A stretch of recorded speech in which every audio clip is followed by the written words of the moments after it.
आज के वीडियो में हम अध्ययन करेंगे साइंस के तीसरे चैप्टर परमाणु एवं अणु एटम्स एवं मॉलिक्यूल्स के बारे में कि परमाणु क्या होता है और अणु क्या होते हैं, परमाणु किस प्रकार बना होता है, इसकी संरचना क्या होती है, अणु क्या होता है।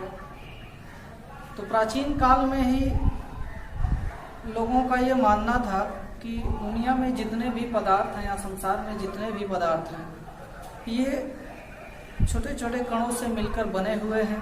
यानी अगर किसी भी बड़े पदार्थ को हम लगातार डिवाइड करते जाएं, बांटते जाएं,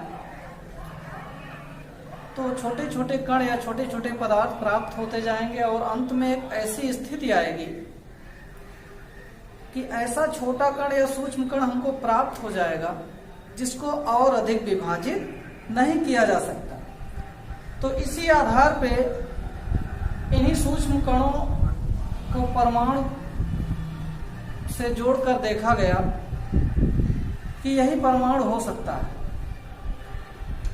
और फिर उसी आधार पे अणु की भी व्याख्या की गई कि अणु क्या होता है। पुराने जमाने में बहुत सारे ऋषि महात्मा या दार्शनिक हुआ करते थे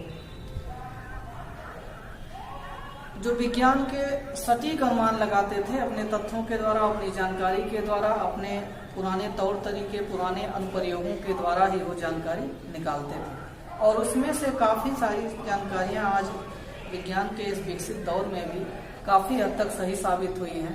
तो परमाणु के विषय में जो प्राचीन अवधारणा उनके समय में एक महर्षि कणाद ने भी यही बताया था कि परमाणु जो है एक सूक्ष्म कण है, यानी कि किसी भी पदार्थ का जो सूक्ष्मतम रूप है उसी को परमाणु कहा जाता है। इसके बाद फिर अणु की भी व्याख्या की गई। अनेक जैसे डाल्टन वैज्ञानिक थे, डाल्टन ने सबसे पहले परमाणु के विषय में अपना मत प्रस्तुत किया था। तो इन सब के बारे में आप इस चैप्टर में बारी बारी से जानेंगे कि परमाणु के विषय में क्या अवधारणाएं हैं। लेकिन सबसे पहले जो चैप्टर के शुरुआत में है हमको पढ़ना है रासायनिक संयोग के नियम।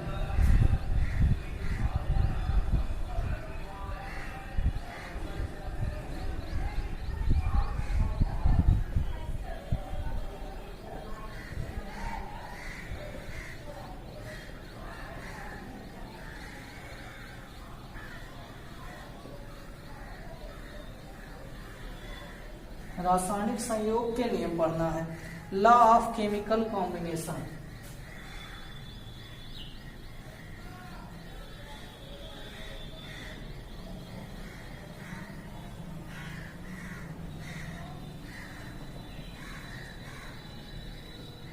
इसका क्या मतलब है?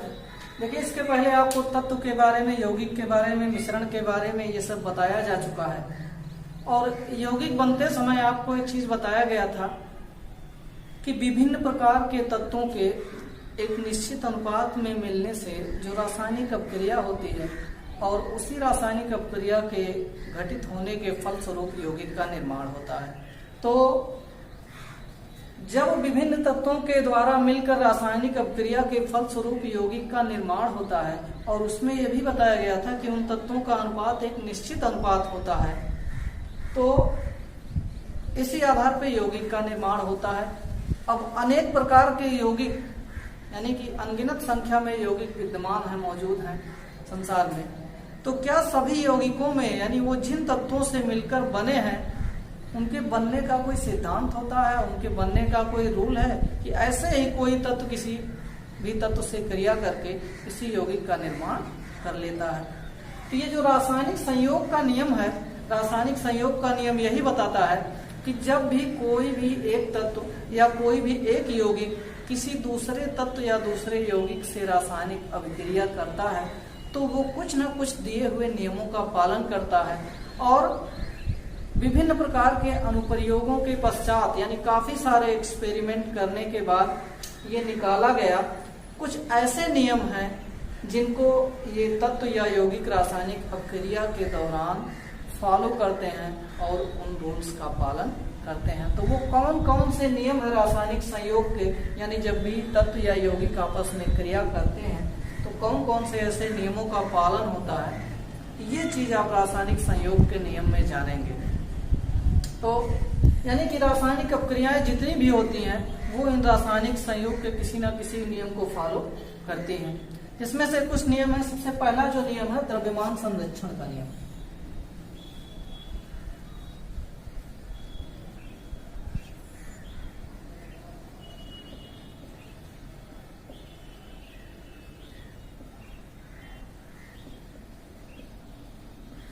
द्रव्यमान संरक्षण का नियम। द्रव्यमान संरक्षण का नियम। अब इसके बाद अभी व्याख्या आपको विस्तार से बताई जाएगी। दूसरा जो नियम है निश्चित या स्थिर अनुपात का नियम।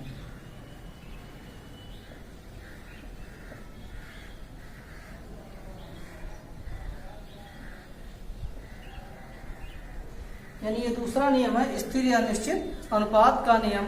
और तीसरा जो नियम है वो है गुणित अनुपात का।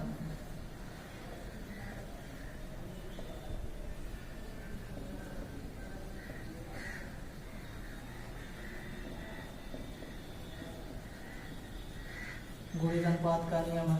और उसके बाद चौथा जो है व्युत्क्रम या तुल्य अनुपात का नियम।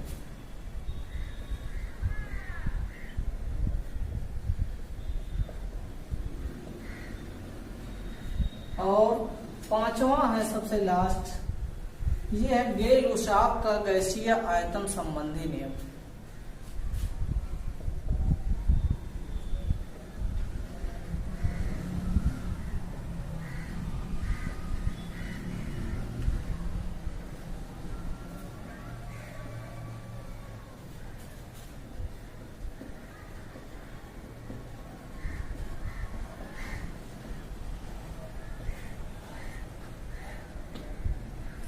ये 5 नियम है रासायनिक संयोग के। इन 5 नियमों में से किसी ना किसी नियम का पालन हर रासायनिक अभिक्रिया में होता है, या किसी भी रासायनिक अभिक्रिया में एक से अधिक नियमों का भी पालन होता है।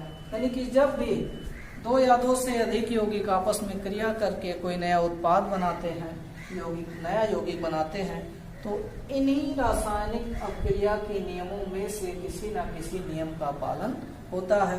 तो हम क्रमशः एक एक नियम का अध्ययन करेंगे। पहला जो है रासायनिक संयोग का नियम, उसको एक और नाम से जाना जाता है द्रव्य की अविनाशिता का नियम या द्रव्यमान संरक्षण का नियम। द्रव्यमान संरक्षण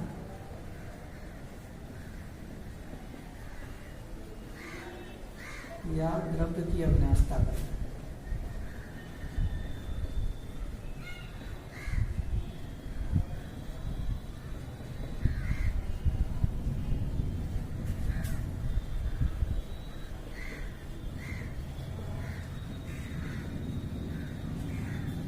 लॉ ऑफ कंजर्वेशन है ना, मास कंजर्वेशन। द्रव्य की अविनाशिता का क्या नियम है कि law of conservation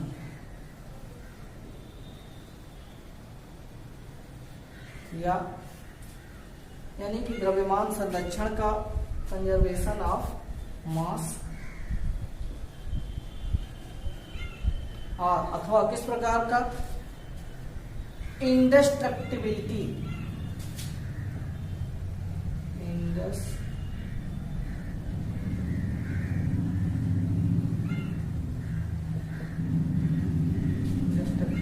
of matter,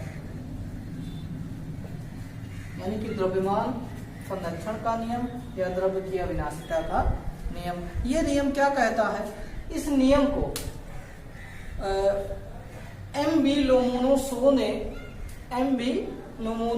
ने दिया था, और उन्होंने ये बताया था कि कोई भी द्रव्य जो है वो अविनाशी है, यानी उसको नष्ट नहीं किया जा सकता और ना ही उत्पन्न किया जा सकता है।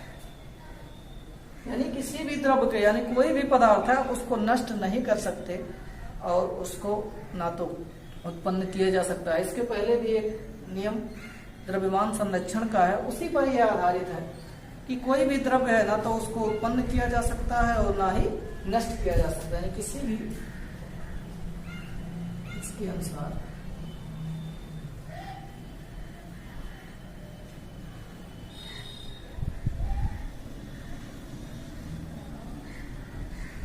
यानी द्रव्य क्या है, अविनाशी।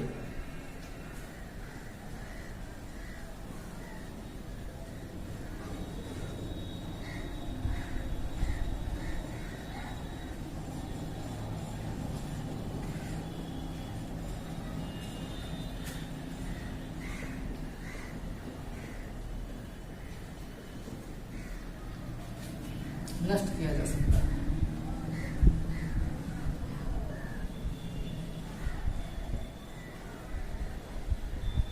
यानी द्रव्य नष्ट नहीं होता है। तो जब भी रासायनिक अपक्रिया होती है दो या दो से अधिक पदार्थों के बीच, तो रासायनिक अपक्रिया में जो पदार्थ आपस में क्रिया करते हैं और क्रिया करने के पश्चात जो नया पदार्थ बनता है, अभिक्रिया करने वाले पदार्थों के द्रव्यमान और जो पदार्थ नया बन रहा है यानी प्रोडक्ट उत्पाद जो बन रहा है उनके द्रव्यमान, दोनों के द्रव्यमानों में कोई अंतर नहीं होना चाहिए। यानी कि अभिकारक का द्रव्यमान बराबर किसके होना चाहिए, उत्पाद के द्रव्यमान के बराबर होना चाहिए। अर्थात किसी भी रासायनिक अपक्रिया में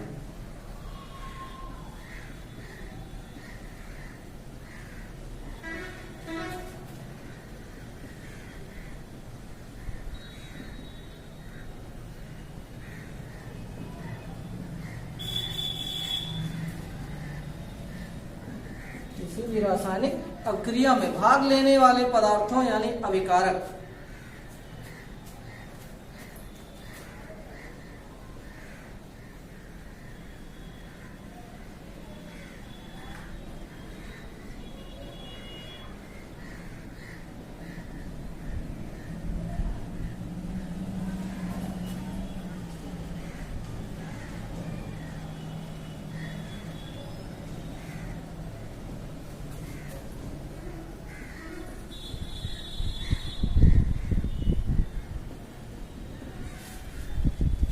अर्थात किसी भी रासायनिक अपक्रिया में अभिकारकों के कुल द्रव्यमान तथा उत्पादों के कुल द्रव्यमान में कोई अंतर नहीं होता है।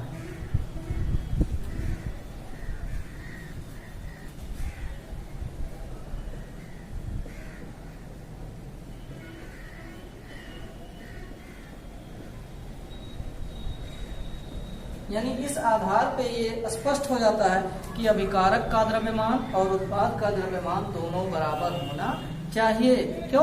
क्योंकि जितना द्रव्यमान हम लगा रहे हैं रिजल्ट भी उतना ही मिलना चाहिए, क्योंकि नियम यही कहता है कि द्रव्यमान नष्ट नहीं होता है। यानी अभिकारक और उत्पाद दोनों का द्रव्यमान बराबर होना चाहिए। एक उदाहरण के लिए प्रैक्टिकली